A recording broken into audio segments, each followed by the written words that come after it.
C'est bon. Ça tourne et tu sais ce que je vais faire? Je vais m'assurer d'avoir un son, je vais enregistrer aussi au dictaphone. Comme ça, même s'il y avait un problème d'image, on aurait au moins le son. Madine la guêpe. Trop bien fini. Je suis trop maline. T'es la fille qui se fait des compliments. Allez. Ce sera dans le bêtisier. Ouais, ça, j'ai hâte de faire des bêtises. Ok. Bienvenue dans un nouvel épisode. Bonjour. Salut Mélanie. Je suis ravie d'accueillir Mélanie dans ce nouvel épisode où on va parler d'oser son ambition et aller jusqu'au bout de ses rêves. Donc vous allez voir, j'ai préparé des petites notes. Je suis vraiment en mode interview. Je me suis mis en posture de journaliste.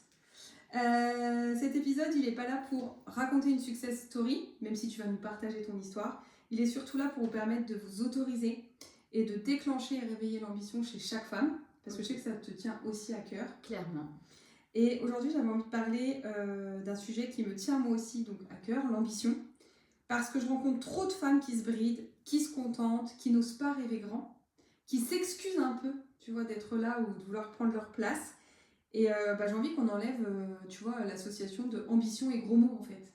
Oh non, oui. Et il y a beaucoup de femmes qui ne s'autorisent pas, notamment quand elles sont mères, tu vois, à être ambitieuses, à parler d'ambition, à dévoiler vraiment leur ambition. Ouais. Et j'ai envie que voilà, ça, on fasse bouger un peu les lignes. Et donc, je suis ravie de te recevoir. Donc, Mélanie, ancienne mentorée. On a eu la chance de t'accompagner avec Alice. Ouais. C'était un bon moment. Ouais, c'était cool. Et franchement, voir ton évolution, ça fait trop plaisir. Et nous, on adore quand on vous suit comme ça et qu'on voit. En plus, on suit même un peu dans les coulisses, parce que tu es membre du club. Oui. Donc, on continue à t'accompagner finalement. Complètement. C'est très important d'être accompagné. Et aujourd'hui, tu es... Alors, on va voir si j'ai bien révisé ma leçon. Si je la connais bien. Tu es prof de yoga. Et pilates. Formatrice, et tu as même créé ton centre de formation au yoga. Et tu accompagnes aussi, tu mentors les futurs profs à développer leur business. Exactement. Et tu as aujourd'hui ouvert ton deuxième studio. Et aujourd'hui, tu as 2 studios, donc un à Reims et un à Soissons, où on pratique le yoga et le pilates. Exactement. Et le bien-être, puisque dans le deuxième studio de Soissons, on a une masseuse et la gérante du studio développe l'Ayurveda aussi. Donc on va aussi avoir ce pôle bien-être autour de la médecine traditionnelle indienne. Mais génial! C'est complètement ouf. Donc c'est vraiment c'est plus que juste un studio de yoga, quoi. C'est vraiment un endroit pour soi. Oui. Et pour son épanouissement, son bien-être. C'est un peu l'annexe de ta maison. Ok. Moi, c'est comme ça que je vois les studios. C'est l'endroit où tu pourrais y passer tes loisirs, ton temps, te poser, boire un café, puisque là, on a un espace d'accueil qui est plutôt sympa. On est sur le studio de My Yoga Training Reims. À Soissons, on a un espace de fou qui fait tisanerie avec une cuisine justement pour porter l'Ayurveda et tout le thème autour de l'alimentation de l'Ayurveda. C'est des endroits qui sont pensés pour le bien-être de tous et du coup dans lesquels on a envie de se poser. Donc on s'y pose pour sa pratique, on s'y pose pour apprendre, on s'y pose parce qu'on est une super communauté hyper bienveillante, engagée, etc. Et on s'y pose juste pour boire un café. Je suis très proche de mes élèves, je connais leur goût. À tel élève, je vais lui proposer un café, l'autre, elle va venir avec les pains au chocolat, etc. Et on vit ensemble, en fait. Si on en a envie, bien évidemment, on est tous libres de rouler son tapis et de rentrer à la maison. Oui, c'est ça. Mais si on veut aller au-delà, il peut y avoir ce côté sororité, communauté. À fond. À fond. Trop bien. Avant qu'on aille plus loin et qu'on parle vraiment d'ambition, de concrétisation de ses rêves, puisque vous l'avez vu, elle vous l'expliquera après, Mélanie, mais voilà, elle a commencé en étant prof de yoga. Ou peut-être même de pilates, je sais pas trop, on va voir dans quel sens ça a commencé. Ensuite, il y a eu l'envie de développer le studio, puis l'envie de former, puis l'envie d'accompagner des professionnels, puis l'envie d'étendre avec un deuxième studio, si je ne me trompe pas, ça a été un peu... C'est crescendo évolutif, du pas à pas. Génial, donc on va partager tout ça, on va aussi donner beaucoup de tips, de déclics. L'idée plutôt avec ce podcast, c'est que vous puissiez vous poser, prendre votre boisson préférée et puis peut-être votre carnet et le voir comme un coaching, une séance de mentorat et peut-être prendre tous les tips, les déclics, tout ce qui peut vous permettre, les leviers aussi à actionner pour vous aussi aller réaliser vos premiers rêves. C'est ça. Donc avant de commencer, est-ce que tu pourrais te présenter aujourd'hui, comment tu aurais envie de te présenter dans cet épisode, que ce soit sur YouTube ou sur nos chaînes de podcast audio? C'est une question super difficile. Tout le monde me dit ça à Parce chaque qu'en fois que fait, je l'affronte. tu l'as pas pensé à l'avance, tu l'as pas pitché et du coup tu te dis je sais pas trop par quoi commencer. Alors on va y aller très simplement. Je suis la fondatrice des studios My Yoga Training et de tout l'environnement du bien-être qui oscille autour de ces lieux.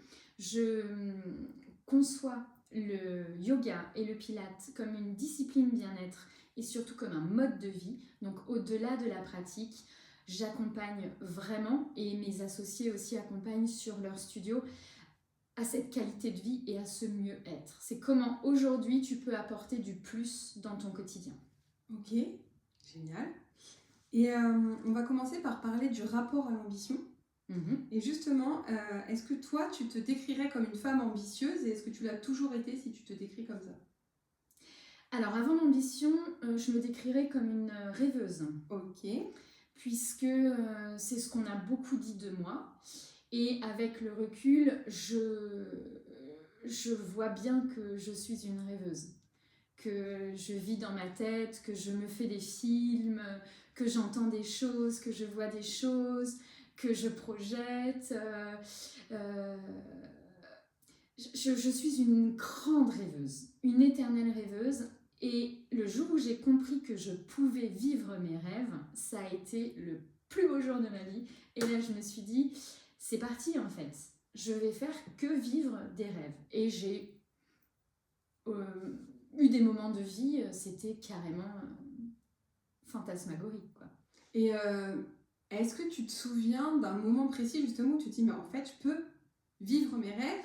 Ou est-ce que c'est aujourd'hui, avec le recul, que tu dis ça? Ou est-ce que vraiment tu te souviens, je sais pas moi, d'une anecdote, d'un moment, d'un truc qui t'a fait dire, putain, en fait, ça c'est un rêve, il est réalisé, donc je peux vivre mes rêves, allons-y, quoi. Complexe comme question, parce qu'il y a un moment donné, quand tu es dans ton quotidien, dans ton action, t'as pas forcément le recul pour avoir réponse à ce type de questions, et c'est après que tu te rends compte que oui, c'est possible. Et comme j'ai ce gros côté insouciante, pour moi, rien n'est grave et on y va. Si ça marche pas, tant pis. On fera autre chose, on fera différemment. Et du coup, je me suis retrouvée face à des opportunités que j'ai saisies sans forcément me dire aujourd'hui, je construis le rêve de ma vie. Un exemple, il y a quelques années, j'étais à Paris, j'étais marchand d'art à Paris. Le statut auto-entrepreneur sort. Qu'est-ce que je fais? Je me déclare comme auto-entreprise. Je fais partie des 10 premiers Français à être auto-entrepreneur. Et je ne me suis pas dit que j'allais faire du marché de l'art ma vie entière, que j'allais révolutionner ce marché ou que j'allais apporter quelque chose d'exceptionnel. Je me suis juste dit, tiens, aujourd'hui, l'État offre un levier qui est peut-être envisageable pour avoir une carrière plus souple et qui va correspondre à mon envie de liberté, ma souplesse et mon autonomie. Parce qu'à l'époque, je travaillais pour des marchands, j'avais envie de travailler pour moi et puis j'avais envie de le faire comme je le faisais aussi bien pour les autres, mais pour moi. Et c'est exactement ce qui s'est passé avec ce statut d'auto-entreprise. Quelques années après, j'ai laissé tomber. Et c'est pas grave. Et je l'ai pas vécu comme un échec de le laisser tomber. C'est juste que je me suis dit, mon cycle est terminé là. En plus, c'est facile à arrêter. Je clique, c'est terminé. Et ça a été aussi simple que ça pour le premier déclic entrepreneurial. Ok. Et là, j'ai 24 ans. Ouais. 20 ans avant. 20 ans, il y a déjà 20 ans. Mais du coup, c'est chouette parce que moi, j'aime bien ce côté, justement, que tu décris de insouciance ou spontané.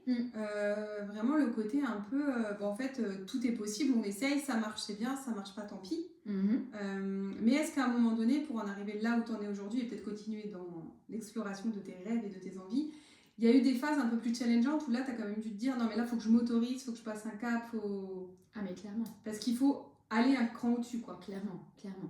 Il y a des prises de risques, ouais. Il y a des positions et il y a un moment donné, arrêter de réfléchir. C'est... Arrêter de réfléchir. À un moment donné, il faut arrêter d'être dans le mental. Il faut se mettre en action. Et à l'inverse, il y a un moment donné, il faut arrêter d'être dans l'action et il faut être dans le mental. Donc il y a un équilibre à faire, mais c'est vraiment C'est vraiment des concours de circonstances en fait. Et à un moment donné, tout va se placer. Je dis pas simplement, hein, parce que c'est vraiment grâce à vous que j'ai construit un business simple. Mais avant, rien n'était facile. Moi, je sors de cette éducation, cette valeur très très forte du travail où il faut bosser dur, il faut transpirer, il faut mériter.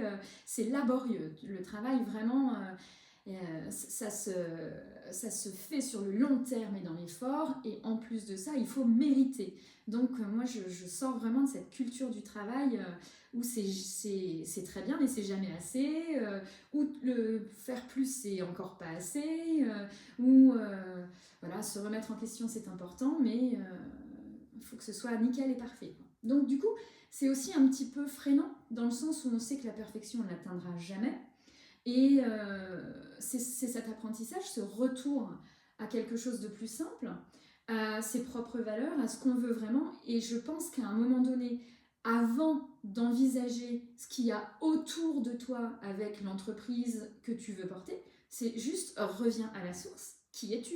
Quel est ton rythme, comment tu fonctionnes, où tu veux aller, et après le comment, il se fera. J'ai l'impression d'être dans un mentorat où ce serait moi qui serais en train de parler à une coachée. C'est exactement ce que je dirais. Parfait. Question suivante. Est-ce qu'il y a un moment où tu t'es dit, ok, j'y crois vraiment, j'y vais et on verra bien vraiment. Parce que quand on regarde avec le recul, là, on pourrait se dire, putain, waouh, quoi. Elle est passée de prof de yoga. Aujourd'hui, tu as quand même 2 studios. Tu as ton, je sais pas si tu dis école de yoga ou centre de formation. Académie. Tu as l'académie de yoga. Tu mentors des profs de yoga. Et c'est surtout que je vis du yoga, alors que le milieu du bien-être, c'est quand même assez compliqué d'en vivre à 100%. Ouais. On y voit hein, la majeure partie des gens qui... C'est d'ailleurs une croyance qui est très installée. Ah oui. Et la majeure partie des profs de yoga ont un métier à côté parce que c'est compliqué de vivre en fait. Et encore une fois, c'est un rapport à soi. C'est une échelle à trouver, un équilibre. Quel est le genre de salaire que tu veux ? Qu'est-ce que tu vas mettre en place pour l'atteindre ? Est-ce que la notion de rentabilité est forte pour toi ou pas ? Et sur quoi tu es prête à rogner ? Tu vois, moi, pendant des années, alors j'ai commencé à enseigner en 2017, j'ai monté le studio pendant le Covid, donc on l'a ouvert en 2020. Et ça fait 1 an que j'ai un salaire. Ok. Voilà. Donc c'est pas ouf en fait. Là tu te dis, purée la nana, tu peux croire que c'est une success story et qu'elle se fait des 1000 et des 100 sur le monde du yoga, dans son univers et tout. Mais en fait ça fait que 1 an que je gagne un tout petit salaire. Mais au-delà de ça, ma structure fonctionne, elle est stable, elle est croissante, j'ai jamais eu de déficit et tout est ok. Ça m'apporte plein de trucs à côté. Donc moi, je vois pas ma réussite avec des chiffres. Je vois, encore une fois, je mets des guillemets sur réussite. Hein. Je vois ma réussite sur le confort au quotidien que ça m'apporte. Ok. Moi, j'ai une notion de réussite un peu différente, même si je l'ai aussi sur, effectivement, la manière dont je vis ma vie. Mais moi, c'est vrai que j'ai aussi cette notion, pour moi, la réussite, c'est de me dire que j'en ai rêvé, j'ai essayé, ça a marché ou ça n'a pas marché, c'est déjà une réussite. Et si ça a marché, c'est encore plus une réussite. Mais moi, c'est vraiment ce truc, moi, ce qui m'anime, mais parce que je suis une grande rêveuse aussi comme toi, c'est de mettre en place des choses dans la réalité et les voir se matérialiser, prendre vie, prendre forme. Et pour moi, c'est déjà la première réussite. Et si ça explose et que ça marche encore plus, tant mieux. Mais je pense qu'il y a aussi ça à voir dans les étapes, effectivement, de la réussite. Et il y a un peu ce côté aujourd'hui où, avec le syndrome de l'objet brillant sur les réseaux sociaux, avec tout ce qu'on peut voir de l'extérieur, parfois on se dit tiens, ça a l'air hyper lucratif, ça a l'air hyper facile, je vais me mettre dans cette niche et on voit pas tout ce qu'il y a derrière. Et moi, pour accompagner beaucoup d'entrepreneuses, parfois, justement, je leur dis est-ce que là tu veux vraiment développer un business ou est-ce que tu veux développer une activité ? C'est pas la même chose, ça va pas demander les mêmes efforts ou sacrifices. Non, c'est clair. Moi, je suis pas quelqu'un qui aime les sacrifices, ça fait pas partie de mon vocabulaire. Mais en tous les cas, l'entrepreneuriat, c'est toujours des choix, des décisions, et beaucoup de challenges ou de risques entre guillemets, ou Carrément. on en parlait un peu avant, je sais pas si là tu vas en parler, mais justement pour créer ce studio, tu as dû prendre des décisions. Alors, la plus ont impacté grande plein de choses. décision et la plus grande prise de risque que j'ai faite, c'est de tout plaquer pour ne faire que du yoga. Et du jour au lendemain, donc j'étais installée dans un établissement scolaire en tant que CPE et en tant que prof d'art appliqué. J'avais 2 casquettes. Je travaillais 42 heures par semaine. J'avais des vacances toutes les 6 semaines. J'ai fait le tour du monde. J'avais un salaire plus que convenable. Célibataire, j'ai pu acheter mon appartement. Il y a un moment donné, le salariat t'apporte aussi un confort qui est extraordinaire. Et le jour où j'ai compris que mes valeurs n'étaient plus là où je les avais mises, où l'environnement dans lequel j'enseignais ne correspondait plus à ma ligne de conduite personnelle et authentique, j'ai tout lâché. Du jour au lendemain, c'était terminé. Et là, je me suis dit que c'était la plus grosse prise de risque que j'ai fait. Parce que tu quittes un vrai confort de vie, une vraie stabilité, et avec ce salaire de salarié, j'avais une vraie vie. Voilà, t'es juste fonctionnaire, ça ne veut pas dire que tu touches 4-5 000, ça veut juste dire que tu as ce qu'il faut. Mais avoir ce qu'il faut et être fonctionnaire, c'est aussi avoir de la sécurité, c'est aussi avoir de la stabilité, c'est aussi avoir accès à des loisirs, à de la culture, à une vie sociale. Tu peux faire trop de trucs. Et là, prise de risque, c'est stop, j'arrête tout. Vraiment. Je me suis engueulée avec mes parents parce que ma mère qui est prof, elle ne comprenait pas que je puisse lâcher cette sécurité à vie. Elle a compris après, hein, spéciale dédicace à ma maman. Mon bonheur, il était ailleurs que dans cette stabilité et dans cette sécurité-là. Et j'ai trouvé mon épanouissement dans l'instabilité, dans la souplesse, dans le flow, dans la fluidité et dans la réalisation de soi. Aujourd'hui, je me sens beaucoup plus utile dans ce que je fais au quotidien pour le yoga, pour mes élèves, pour les studios, pour les profs, que je me sentais utile il y a 10 ans en arrière, si tu veux. C'est vraiment pas une question de thune en fait. C'est une question de cœur. Et la prise de risque a été là. J'arrête tout et je recommence de tout. Et c'était pas la première fois que je recommençais, c'était la 3e fois que je recommençais. Non, c'est la 4e fois. Avec un peu une étiquette qui pourrait paraître instable. Ouais. J'ai commencé dans le commerce comme vendeuse en prêt-à-porter. Ensuite, j'ai travaillé dans le commerce comme marchand d'art. J'étais l'assistante d'un des plus grands marchands interplanétaires. J'ai fait des trucs de malade. J'ai rencontré des gens incroyables. J'avais une qualité de vie de ouf à Paris en plus. J'ai tout plaqué. Je suis revenue à Reims pour m'installer près des miens. Et j'ai travaillé une opportunité. Allô, t'es dispo? Oui, j'arrive. Ça a duré 7 ans. Et au bout de 7 ans, j'ai dit c'était pas ma vocation, c'était pas ma voie, je me sens appelée ailleurs et j'ai démarré le yoga. Et là où ça a été doublement culotté, c'est que j'ai commencé à enseigner le jour où j'ai commencé ma formation. C'est-à-dire que j'ai pas attendu mes 2 ans de formation pour y aller. J'ai signé, j'ai commencé le premier module, j'ai donné mon premier cours. Ok. Et j'ai tout construit, en fait, si tu veux, ensemble. Voilà. Je me forme. Ce que j'apprends, je l'applique tout de suite. J'ai eu des opportunités, des personnes qui m'ont fait confiance. J'ai pu donner des cours. Et petit à petit, ça a évolué. Mais c'est pas à pas et petit à petit. Mais est-ce que dans ce pas à pas et ce petit à petit, tu dirais que toi, tu as quand même eu cette force, cet avantage, je sais pas le mot que vous voulez, mais ce truc de, en fait, finalement, si je le sens, j'y vais, j'ose, et un peu une prise de décision quand même rapide, et ce côté j'attends pas, on verra bien. Parce que il y a aussi beaucoup de femmes, parfois, qui peuvent mettre du temps à réaliser leurs rêves, leurs objectifs, parce que faut attendre d'être sûr, attendre d'avoir fini, attendre de... Est-ce que pour toi, c'est une force dans l'entrepreneuriat, ou est-ce que c'est pas forcément nécessaire? En tout cas, toi, ça a été ta force. Comment tu le vois, ça? Alors, clairement, j'ai plus rien au moment où je commence le yoga. C'est-à-dire que j'ai la dalle. j'ai plus Oui. j'ai plus de Oui, j'ai tu plus quittes- en plus, d'emploi, tu quittes j'ai le plus de fonctionnaire, salaire. donc il n'y a pas de chômage. J'ai rien. Donc, il faut que je crée tout de suite un levier pour manger, pour Mais aller est-ce faire que mes cette courses. urgence, parce qu'en plus toi je sais que tu as bien fonctionné dans l'urgence, Ouais. n'a pas été finalement un levier Ah, mais à fond, formidable? à fond. Ça a été un levier, et puis ça a été je me pose même pas la question, j'ai pas le choix.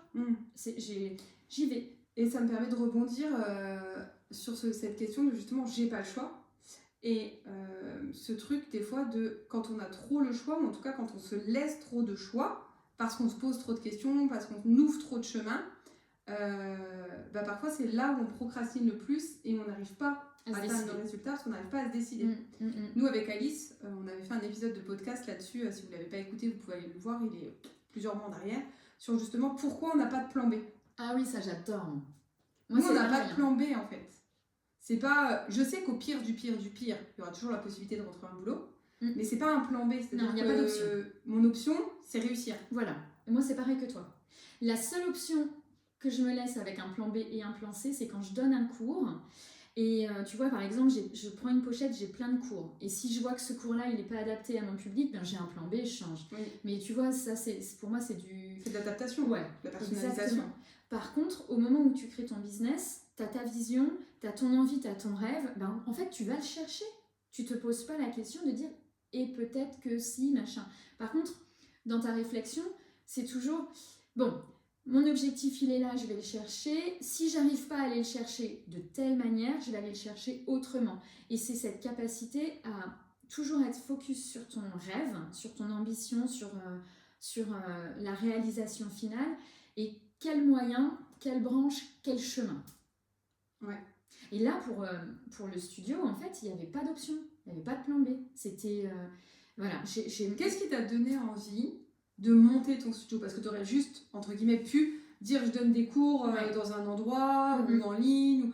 Voilà. Qu'est-ce qui t'a dit non, mais moi je veux mon studio, je veux un peu aussi imposer ma marque de fabrique, mon style, ma méthode. Ouais. Donc j'ai commencé à enseigner en 2017. En 2019, je monte ma structure. Je voyage entre les différents espaces qui veulent bien me recevoir, entre ceux que je loue, entre ceux qu'on me prête, entre les événements à droite à gauche, les entreprises dans lesquelles je travaille. En fait, je suis tout le temps sur la route et je commence à être fatiguée d'être à droite et à gauche. Je me suis dit, ce serait bien quand même à un moment donné de pouvoir poser ses valises. Là-dessus, le Covid arrive et tu te retrouves tout seul, mais tout seul, dans ta maison, sans plus rien, tu peux plus pratiquer. D'ailleurs, tu n'avais même plus le droit de faire du sport à l'époque, voilà. Et là, tu te dis que comment tu fais pour continuer à travailler? Donc moi, j'ai maintenu 98% de mes cours en visio, ce qui nous a permis de faire le tremplin. Mais je me suis posée et je me suis dit, qu'est-ce qui te déplaît le plus dans l'univers du yoga? Et en fait, c'est cette solitude. Okay. Parce que quand tu es prof de yoga, clairement, tu es tout seul. Tu n'as pas de collègues. Les consoeurs, les confrères que tu rencontres, avant qu'ils deviennent des confrères, c'est des concurrents. Ou alors, c'est des gens qui n'ont pas envie que tu viennes dans leurs pattes, etc. Parce que tout le monde a peur que tu leur piques un client, un truc, alors qu'on fait tous la même chose. Enfin, moi, je vois le monde du bien-être comme une grande communauté. Peut-être un peu une pensée... C'est surtout que, de toute façon, on fait tous la même chose, mais avec des pattes différentes. Complètement. Donc, par exemple, parce qu'aujourd'hui tu mentors, tu pourrais mentorer une prof de yoga à développer son business, tu vas le faire à ta façon. Elle pourrait très bien venir à l'agence pour être mentorée par Alice et moi, et on la mentorait d'une autre manière. Complètement. Les deux sont ok, on pourrait peut-être même travailler ensemble, et tout est ok en fait. Mais il y a de la place pour tout le monde. Ouais, moi je pense aussi. Et il y a plus de demandes que d'offres, de toute façon. Et dans le côté interne du milieu du bien-être, tout n'est pas que bienveillant. Il y a aussi beaucoup de bâtons dans les roues. Oui, ça reste un milieu comme un autre. Donc, exactement. Donc, je me suis sentie très seule. Encore en plus avec le Covid. Et du coup, pendant le Covid, je me suis dit, je ne veux plus vivre cette solitude. Et vraiment, je veux créer une communauté où des profs de yoga pourraient se retrouver ensemble pour échanger, pour grandir, pour maturer leur pratique, leur enseignement, pour s'échanger des tips, pour évoluer ensemble, pour travailler ensemble. Et là est venue l'idée du site. du lieu, Ok. que j'ai tout de suite construit pour ne plus être seule. Ok. Et puis pour pouvoir apporter mon expertise à d'autres, mais que d'autres m'apportent la leur, pouvoir nourrir la pratique des élèves. C'était un des premiers petits blocages que j'ai rencontrés. Mes élèves en fait ne voulaient pas faire du yoga avec d'autres personnes que moi, ils voulaient rester avec moi. Je leur ai expliqué que pour level up leur pratique, c'était aussi très bon d'aller voir ailleurs, d'avoir une approche différente, une pratique différente, une énergie différente. Et aujourd'hui, j'ai des élèves qui sont avec moi depuis 2017, qui ont fait tous les profs de mon studio et qui reviennent toujours à moi, et qui vont à droite, qui vont à gauche, et qui ont compris à quel point la communauté était porteuse en fait. Ok. Voilà. Voilà, on ressent la passion et ça va bien au-delà en fait de Je juste m'enflamme. effectivement le Je studio. m'enflamme. Mais ouais, c'est clair. Et puis vraiment, du coup, mon moteur, il est là. Il est de créer ce partage, cet échange, cette vie en fait. Tu t'es pas fait pour vivre tout seul, t'es pas fait pour travailler tout seul, t'es pas fait pour galérer tout seul dans ton coin. En fait, il y a plein de gens autour de toi qui peuvent t'apporter tellement, et travailler ensemble, même si on fait la même chose, c'est pas handicapant en fait. Nous, on a créé le club pour ça, donc ça me Bah parle oui. complètement.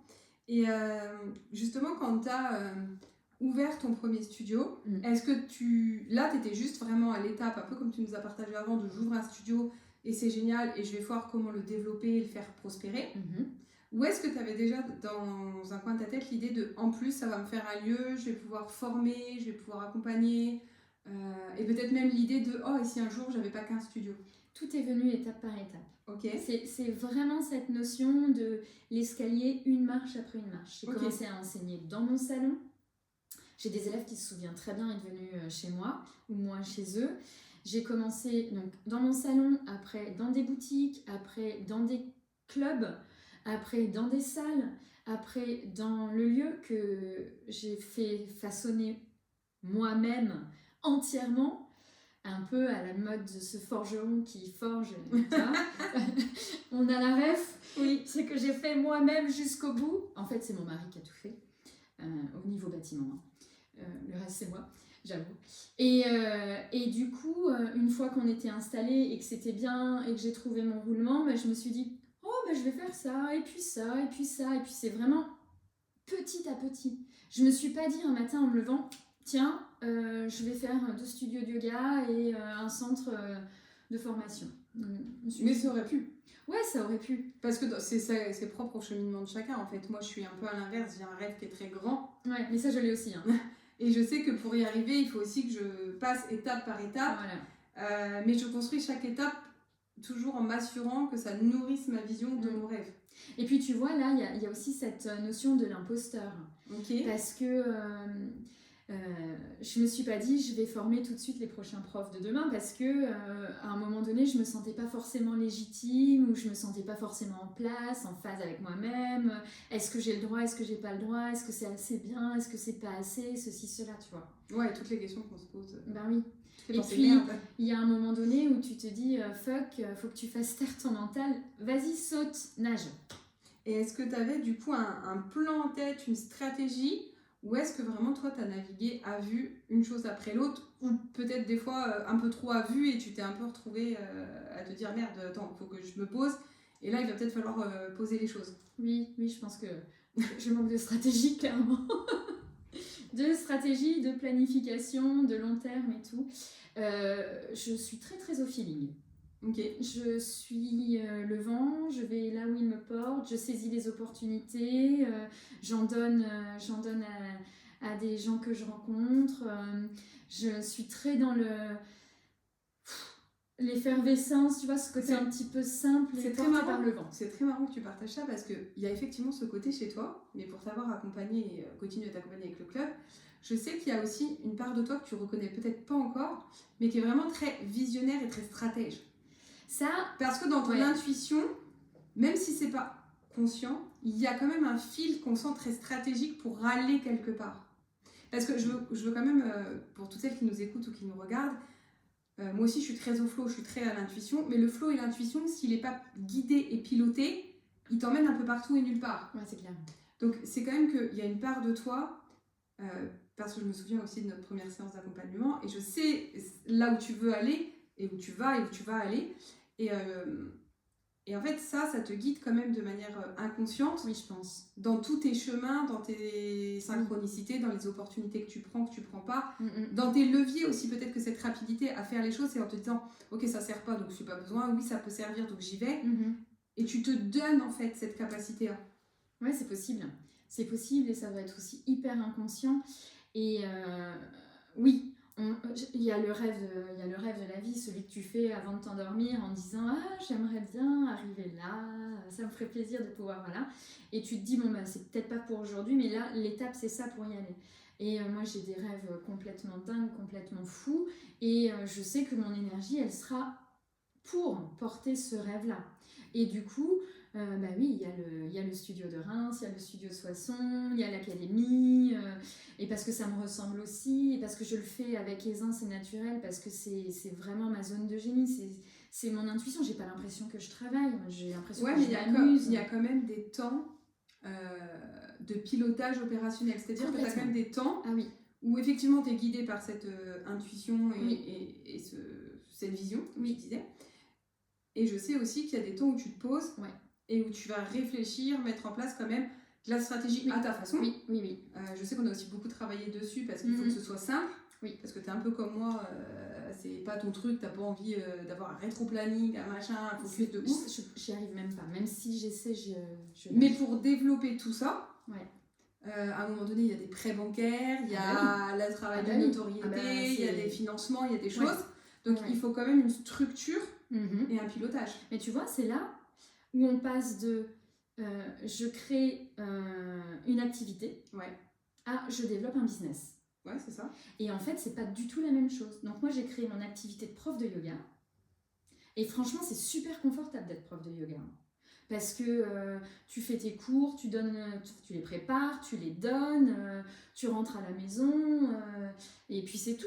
Enfin, tu as un petit peu de compta à faire parce que bon, c'est dans l'auto-entreprise, donc ça va, c'est pas débordant. Ouais, après, tu peux avoir un côté challengeant pour certains que toi, tu n'as peut-être pas eu. Parce que dans moi, le développement de l'activité, d'aller trouver des clients. Les lieux ou les clients. Toi, c'est peut-être parce que comme tu es facilement ouverte, que tu vas facilement à droite, à gauche, que de toute façon, tu sais que ça va se faire, tu as les possibilités qui s'ouvrent. Et après, il y a, ok, maintenant, ce petit prof de yoga-là, eh ben, il va vraiment vivre de ça, mais tout le temps, en fait. Donc, il faut que l'activité porte ta vie. Donc, ça change tout. Et tu développes des stratégies, tu lèves des fonds, tu prends des bâtiments, tu travailles avec des équipes, tu développes l'humain, tu vas plus loin, plus grand, parce que c'est plus le même métier, en fait. Et du coup, tu dois te former à un nouveau métier, nouveau positionnement, nouvelle posture, nouvelle charge mentale, émotion à gérer aussi. C'est clair, c'est clair. Tout est différent et tout le monde ne le ferait pas. Donc il y a aussi ça, c'est comment tu es capable de gérer le stress, comment tu es capable de gérer le flux tendu, comment tu es capable de te projeter dans l'avenir alors qu'aujourd'hui il n'y a rien, et comment tu emmènes avec toi le reste du monde pour qu'il te fasse confiance. Quand la question du local s'est posée, il a fallu sortir de l'argent parce que moi j'ai pas de fortune personnelle, j'ai rien, j'avais pas d'argent de côté, et il faut acheter un bâtiment, il faut faire des travaux, et là tu t'attends pas à la casquette qu'on va te mettre sur les travaux, et il faut payer le prêt, et puis il faut les entretenir, tout ça. À un moment donné, si tu veux, cette charge-là, il faut la porter. Et qu'est-ce qui fait que tu arrives à la porter ? Ma croyance, ma foi. Pour moi, c'était une évidence. Et c'est pour ça que j'ai passé des années sans salaire, en me disant, c'est pas grave, un jour ça viendra. Et le jour où ça viendra, ce sera encore mieux que ça l'est déjà. Et puis c'est la prise de risque du chef d'entreprise. C'est à un moment donné, actionne et ose. Donc moi, j'ai par exemple, alors que j'étais jeune maman avec un bébé, j'ai vendu mon appartement dans lequel on vivait. Et on s'est retrouvés du jour au lendemain sans maison, sans toit, sans rien. Mon mari, il aurait pu me dire non. Il aurait pu me dire, ouais, allez, on ne sait pas où on va, je manque de sécurité et tout. Oui, mais on peut peut-être préciser que ton mari est lui aussi entrepreneur, Ouais. vraiment entrepreneur. Ouais. Donc, Oui. pour le coup, Ouais. avec une entreprise qu'il a bien développée, avec une vision entrepreneuriale, vraiment une vision de chef d'entreprise. Ouais. Et donc je pense que du coup, il a aussi perçu des choses, compris des choses, et que c'est peut-être ça qui l'a porté et qui t'a guidé. Et donc voilà, on a vendu l'appart pour payer les travaux et pour acheter le local. Et puis on est en location, hyper loin de là où on bosse parce que on n'a pas les moyens. Mais un jour, ça changera. Donc, il y a aussi des prises de risques à prendre. Mon mari, il a été obligé de retourner dans le salariat pour nous nourrir pendant 2 ans. Parce qu'à un moment donné, 2 entrepreneurs sous le même foyer avec un bébé, il y a des choses plus importantes que vivre nos rêves. Il faut le nourrir, quoi. Donc lui, il m'a autorisé à vivre mon rêve. Je lui ai même pas demandé l'autorisation. C'est-à-dire qu'à un moment donné, j'ai dit, moi, je fais ça. De toute façon, il savait que c'était marche ou crève. Hein. Donc, et comme c'est un entrepreneur, il savait. Il m'a dit, ok, on y va ensemble. Moi, j'arrête ma boîte. Je retourne 2 ans. Alors, on ne savait pas combien de temps ça allait durer. Ça a juste pris 2 ans. Et après, il a repris sa boîte parce que ça y est, on peut vivre, tu vois. Moi, j'aime bien cette notion de ça a juste pris 2 ans. Là où beaucoup diraient, putain, ça a pris 2 ans. Ah non, c'est rien 2 ans sur une vie. Et puis sur une construction de société durable, 2 ans, ça passe tellement vite. Alors oui, au quotidien, c'est chiant parce que tu voyages plus, tu pars plus en week-end, t'achètes plus de fringues, tu vas plus au cinéma. Mais c'est des petites concessions que tu fais et puis après tu retrouves une vie normale. Et pour moi, c'est pas grave. Oui, c'est ça, c'est que c'est un calcul à faire avec soi-même, c'est une discussion interne de qu'est-ce qui est important pour toi et qu'est-ce qui est essentiel pour toi. Et c'est avec ça que tu vas avancer. Moi, je sais qu'avec les challenges que j'ai eu en fin d'année, mon mari a monté sa boîte aussi, donc ça me parle. J'ai 2 enfants en bas âge. Je suis moi-même ma boîte. On a eu des challenges. Alice est partie en congé mat. Enfin bref, je ne refais pas le topo et allez écouter les épisodes d'avant. Et en fait, je sais qu'à un moment donné, j'étais là en mode, mais j'ai eu cette pensée de merde que je pense tout entrepreneur à un moment donné, de tout ça pour ça. Ouais, des fois, ça fait chier, quoi. Des fois, tu te dis, putain, j'ai squeezé ma vie, je suis passée après et ça décolle pas encore comme je voudrais. Pourquoi tant de haine, quoi? C'est ça. Et en fait, moi, j'avais ce truc de tout ça pour ça. Et pourquoi ça? Et pour ça. Et après, je me suis dit, mais quand même, dans ce tout ça pour ça, oui, j'ai pas encore la rémunération à la hauteur de ce que je voudrais. Et le chiffre d'affaires, il est génial. Enfin, il redevient génial et il se réexpanse. Il n'est pas encore à la hauteur non plus de ce qu'on voudrait. Mais ça avance. Et surtout, j'ai cette liberté qui est pour moi le plus important. Je suis quelqu'un qui est très malheureuse en salariat. Je ne supporte pas la hiérarchie horizontale. J'ai beaucoup de mal avec le fait de parce que je suis supérieure, alors je suis supérieure à toi, alors qu'en fait tu as juste un poste supérieur, tu vas aux toilettes comme tout le monde, comme toi. Moi j'ai beaucoup de mal avec pas mal de principes. Et du coup, je me dis en fait j'ai aussi ce truc. Il n'y a pas que la rémunération, et je pense que c'est peut-être ça qui, en tout cas nous fait tenir. Après les autres entrepreneurs, je sais pas, mais ça revient quand même dans beaucoup de discours. C'est clair. La foi, la motivation et cette envie de liberté. Ah bah oui. Totale sur tout. Oui. Même si des fois ça fait un peu peur de se dire putain, ça serait pas mal que quelqu'un prenne la décision là. Ouais, parce que tu portes tout quand même. Voilà, c'est ça. Tu portes tout, c'est lourd. Et en même temps, comment tu fais pour que ça devienne moins lourd, pour le supporter au quotidien? Parce que le but c'est pas de vous faire peur, c'est de vous permettre de réaliser vos rêves. Oui. Comment toi tu fais pour... Mais alors, je te coupe, mais en même temps... ce qu'on dit là, c'est juste une réalité. Oui, non, mais c'est pas là pour faire peur. Je pense qu'il faut arrêter d'idéaliser le monde de l'entrepreneuriat. Il faut arrêter d'idéaliser aussi le monde du salarié. Il faut arrêter d'idéaliser le monde en règle générale. Reviens juste à ton propre monde, à toi. Qu'est-ce qui te convient à toi? Et c'est ça qui est juste beau et juste. Donc voilà. Alors... quelle était votre question, madame? Alors, quelle était ma question?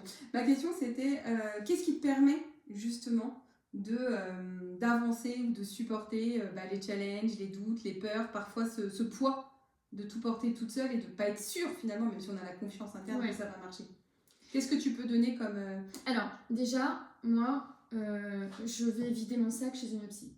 Ok.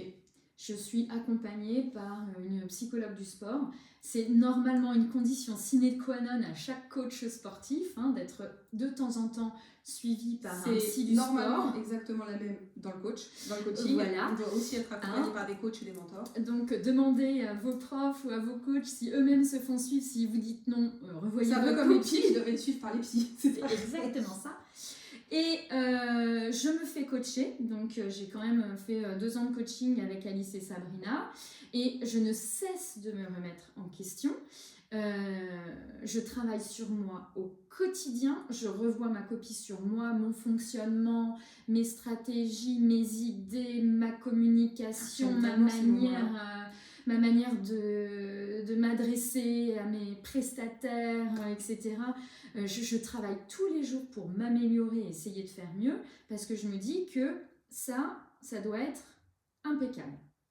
Et je me plante plein de fois parce que je suis humaine et que je suis vraiment portée par le cœur, mais du coup je me fais accompagner. Sur tous ces domaines-là, je me fais accompagner et j'ai vraiment pas de honte à le dire. Et je pense que même c'est plutôt sain de pouvoir avoir quelqu'un derrière qui te dit vas-y vide ton sac, ou attention à la direction, ou voici comment tu pourrais voir les choses. Déjà, franchement l'accompagnement. Et puis j'ai oublié ta question encore. Qu'est-ce qui te permet d'autre de supporter le poids, les peurs, les doutes et d'avancer toujours vers ton objectif, tes rêves Mais la foi, encore une fois. Je vois pas mon monde autrement, en fait. C'est mon mode de vie, c'est incarné, c'est ce que je suis, donc j'y vais sans me poser de questions, en fait. J'arrête de faire taire le trop-plein du mental. Les questions parasites, j'essaie de les éviter au max, quoi. C'est ça, c'est qu'à un moment donné, il faut réussir à prendre de la distance. Nous, c'est ce qu'on fait beaucoup avec nos coachés. On le fait aussi pour nous-mêmes avec Alice, toute seule, et puis aussi en se faisant accompagner. De prendre de la distance avec le mental et l'ego. C'est clair. Qui peuvent être 2 perturbateurs importants dans le business, en négatif surtout, parce qu'ils vont des fois prendre des mauvaises décisions, des décisions trop tôt, ils vont freiner, ils vont limiter. Donc c'est vraiment un dialogue aussi interne, et moi je te rejoins sur l'accompagnement, pour moi c'est essentiel. Et puis moi je dirais aussi l'entourage. Que ce soit ton entourage perso, moi il y a plein de gens que malheureusement j'ai plus d'intérêt.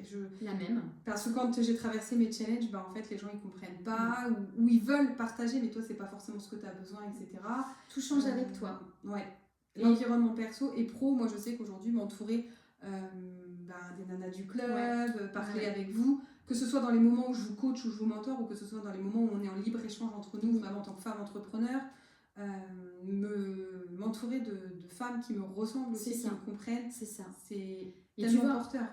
Au quotidien, j'ai la chance de vivre avec un entrepreneur, donc on échange nos visions qui sont complètement différentes. Et des fois sur des espaces-temps où tu te dis waouh, mais en fait, dans quel monde tu vis?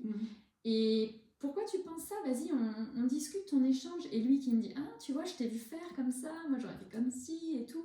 Et en fait, on papote énormément sur nos activités. Alors tu vas dire, vous êtes un couple d'entrepreneurs, vous faites que parler d'entreprise, elle est où votre vie? En fait, c'est nos vies, quoi. Nous, on kiffe, on s'éclate, on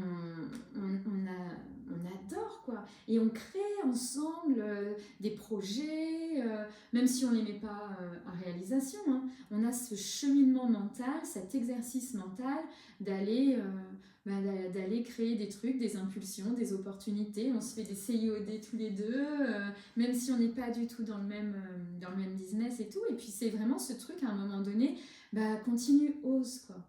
Ose, tu as envie de faire du yoga, fais du yoga, il n'y a pas de souci. Va voir telle personne, elle va sûrement t'apprendre un truc. Ose, téléphone à machin, et puis c'est comme ça que tu te crées un réseau, et qu'il y a des belles opportunités qui arrivent, qu'il y a des amitiés qui se font, qu'il y a des tensions qui se font, des trucs, des machins. Et en fait, surfer sur cette capacité à oser, en fait, arrête d'avoir peur, quoi. Il va rien se passer de dramatique. Tu vas pas mourir parce que tu as parlé à quelqu'un. Tu vas pas faire une dépression nerveuse parce que tu t'es pris un vent au téléphone. Enfin, ça c'est le mental.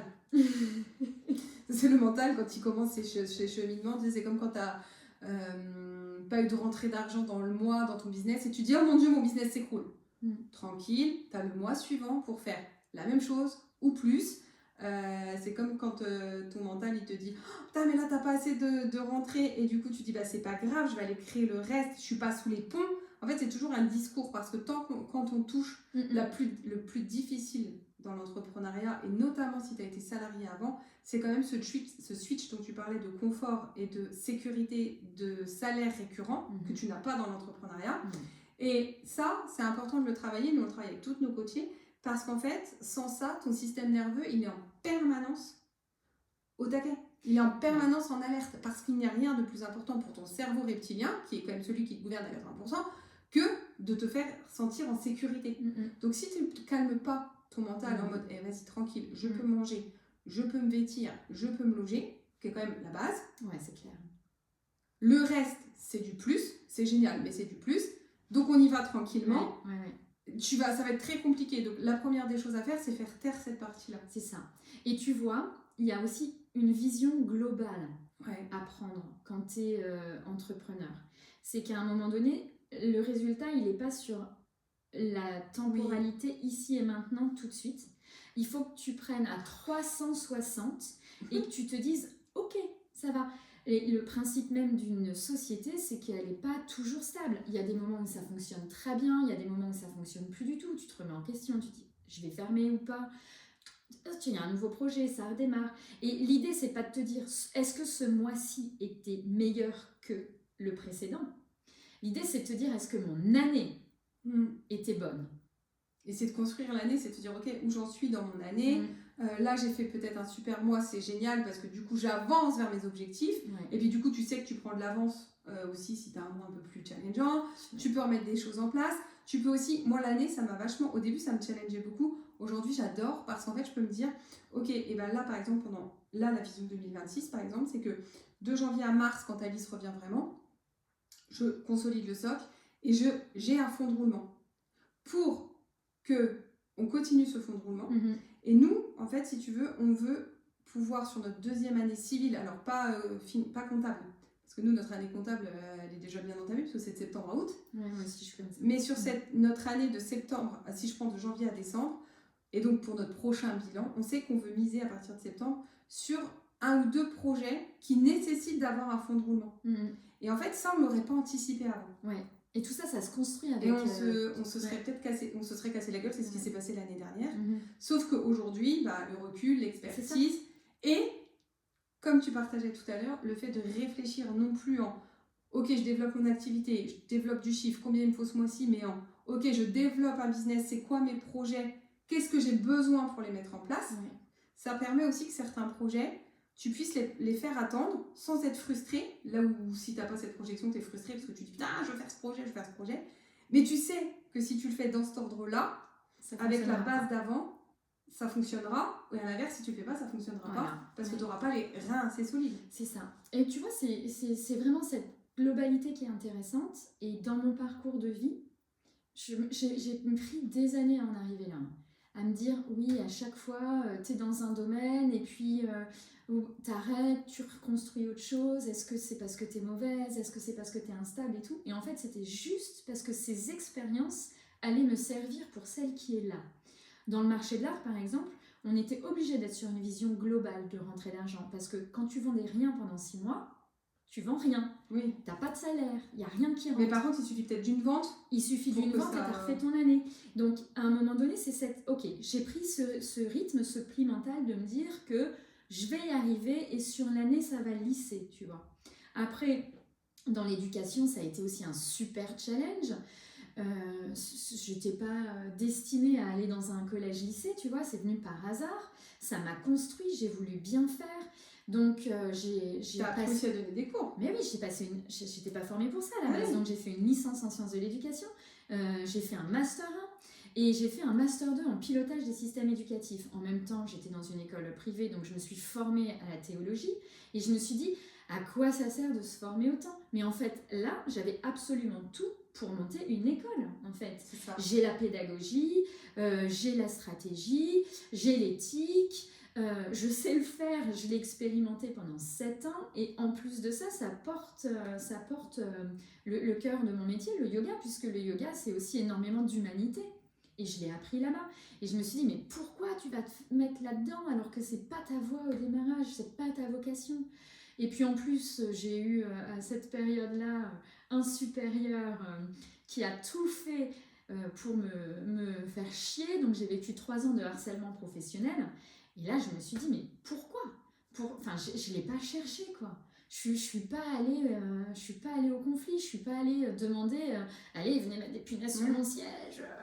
Enfin, tu vois, on m'a fait chier pendant 3 ans. Et du coup, j'ai dû apprendre sur moi, à me protéger, à observer, à trouver des possibilités de déverser un petit peu, de ne pas remmener avec moi, etc., etc., de vivre dans la pression aussi. Parce que parfois, le monde de l'entreprise, c'est être face à des pressions. Et aujourd'hui, je sais le faire parce que le parcours de vie amène aussi à ça. Et on va se terminer parce que ça fait très long. Wow.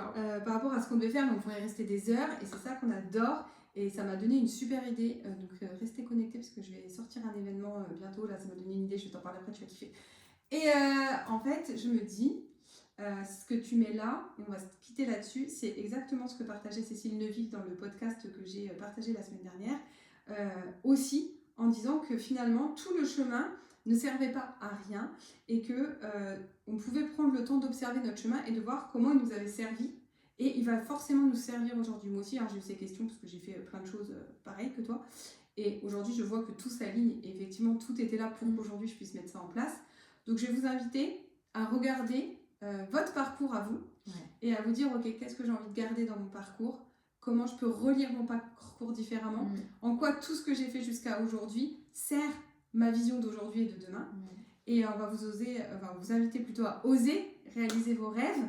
Si vous avez eu des déclics pendant cet épisode, n'hésitez pas à nous les partager. Partagez l'épisode sur Instagram, identifiez Mélanie, identifiez-nous, vous aurez toutes les infos en description. Et si vous avez envie d'aller plus loin pour mettre en place votre business, vous pouvez me contacter sur les réseaux, vous m'envoyez clarté et puis on discute ensemble de ce qu'il est possible de mettre en place. Puis si vous avez envie de vous former au yoga ou si vous êtes déjà prof de yoga et que vous avez envie de vous faire mentorer par Mélanie pour réaliser vos rêves et vos objectifs, vous avez juste à lui envoyer un petit MP. Vous lui dites voilà, j'ai écouté le podcast, ça a fait match, est-ce qu'on peut parler ? Et puis go ! Et tu vois, dans ce mot de la fin, dans cette vision globale et ce retour au parcours, je me suis toujours dit pourquoi. Et je vois ma vie comme un gros puzzle. Et le yoga a été pour moi la pièce du milieu qui relie absolument tout et qui fait sens. Voilà. Merci beaucoup. C'était un très beau mot de la fin. On vous laisse. Prenez soin de vous, prenez soin de votre business. Osez croire en vous et en vos rêves. Ils sont là pour être réalisés. Merci. Merci. Ciao. 52 minutes. Sérieux ? Ouais. C'était trop court. Ça passe vite, mais 52